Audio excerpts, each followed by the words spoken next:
Thank you for granting this urgent question, Mr. Speaker. I persisted. The leaked memos, as reported in the Financial Times over the weekend, are both worrying and at the same time utterly predictable. They shine a light on the true politics of this Conservative government and how they are seeking to use the withdrawal agreement bill, as with their whole Brexit strategy, to sell out workers. The Prime Minister may keep repeating that this is an excellent deal, and no doubt that will be the mantra come a general election, but I would like to get to the truth. I want to start by asking the Secretary of State about the status of these documents, and in particular ask which government departments they were distributed to and when, and ask at what stage she was aware of their existence and their content, and if she was not aware, why not? Because, Mr. Speaker, this is critical, given that last week the government gave a number of assurances on the issue to members in this House, while at the same time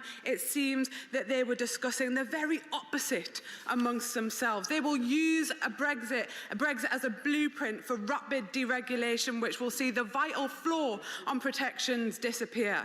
This government have proposed a Brexit deal that benefits their pals, the millionaires, the speculators and hedge fund managers over working people, and they can shout at me all they want, but this is the truth. How can we trust a Prime Minister that stood up and said they would keep, and I quote, the highest possible standards on workers' rights, yet the leaks show that the government views such commitments as, and I again quote, inappropriate, and that negotiators had successfully resisted them being included in the legally binding part of the agreement with the EU. These rights are not inappropriate. They are things like maternity leave, working hours, paid holiday leave, things that make a difference to people's lives. The Secretary of State says that the government does not intend to dilute rights after we leave the EU. Then can I ask her very simply, why did they take the level playing field obligations out of the legally binding part of the Brexit agreement?